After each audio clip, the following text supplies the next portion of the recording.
देवरानी जिठानी। एक दिन शिवानी और प्रज्ञा रसोई में खाना बना रही होती हैं। तभी प्रज्ञा को रसोई में एक चूहा दिखता है और वो जोर से चिल्ला पड़ती है, दीदी वो देखो चूहा। वो डर के स्लैब पर चढ़ जाती है। अरे चूहा ही तो है, तू तो ऐसे डर रही है जैसे तूने कोई भूत देख लिया हो। कितनी डरपोक है तू भी ना प्रज्ञा। आप ज्यादा हंसो मत दीदी, हर इंसान को किसी न किसी चीज से डर लगता है। लगता होगा, पर मुझे तो किसी चीज से डर नहीं लगता। मैं तो बहुत बहादुर हूँ, पर तू हद कर दी भाई, एक चूहे से डर गई है।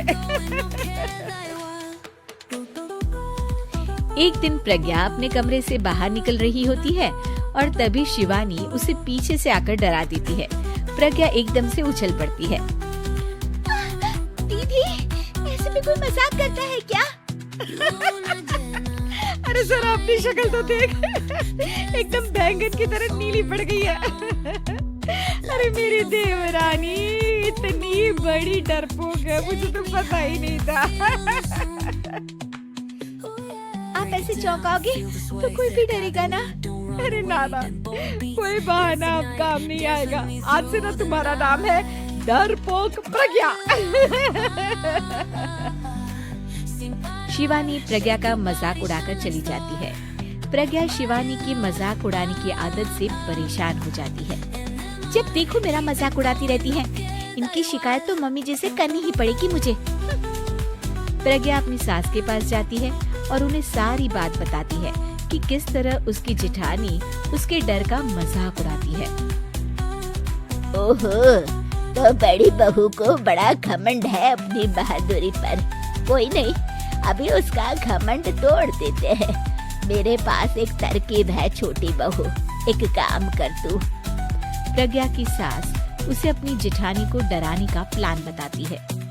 ये तो बहुत अच्छा आइडिया है मम्मी जी। क्या बात है, आइडिया सुनकर लग रहा है कि आप अपने बचपन में काफी शरारती रही होंगी मम्मी जी। अब आएगा मजा मेरी बहादुर जेठानी जी को। प्रज्ञा अपनी जेठानी को डराने का एक प्लान बनाती है। रात में वो शिवानी के पास जाती है और कहती है, दीदी मुझे ना बहुत डर लग रहा है। क्या हुआ मेरी डरपोक देवरानी? दीदी मैं छत पर गई ना तो मुझे ऐसा लगा कि कोई वहाँ है। ऐसा लगा जैसे मुझे कोई वहाँ देख रहा था, जैसे कोई साया। अरे क्या बक रही हो, तेरा वहम होगा। नहीं नहीं दीदी, आप चलो ना प्लीज मेरे साथ, मुझे तो बहुत डर लग रहा है। मेरी एक साड़ी सूख रही थी, वही लानी है। प्लीज आप चलिए ना ऊपर मेरे साथ। ओफो, चल। प्रज्ञा शिवानी को बहाने से छत पर ले जाती है और वो उसके पीछे चल रही होती है। ले आ गए हम छत पर, कहाँ है भूत, दिखा, कहीं तो है नहीं।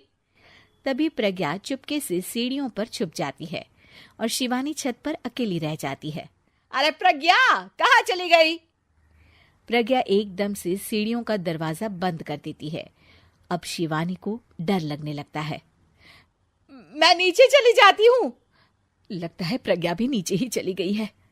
तभी उसके सामने एक खुले बाल सफेद साड़ी में औरत खड़ी होती है। शिवानी उस औरत को देखकर डर जाती है। हाल तू जलाल तू आई बला को टाल तू, हाल तू जलाल तू आई बला को टाल तू।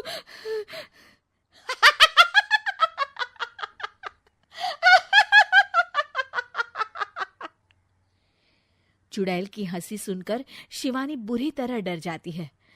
नहीं नहीं, मुझे छोड़ दो, भगवान के लिए मुझे छोड़ दो। नहीं नहीं नहीं नहीं नहीं नहीं नहीं नहीं, मैं तुझे नहीं छोड़ूंगी, मैं तेरा खून पी जाऊंगी। तभी चुड़ैल की हंसी उसकी सास की हंसी में बदल जाती है।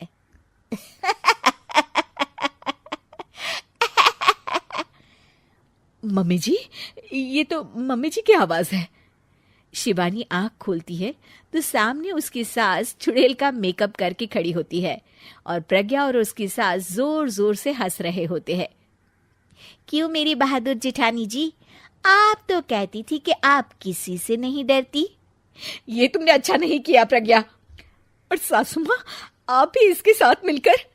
और नहीं तो क्या बहू, तुम अब मेरी छोटी बहू का ऐसे मजाक बनाओगी तो मुझे तो चुड़ैल बनना ही पड़ेगा ना। प्रज्ञा और उसकी सास और जोर जोर से हंसने लगते हैं और शिवानी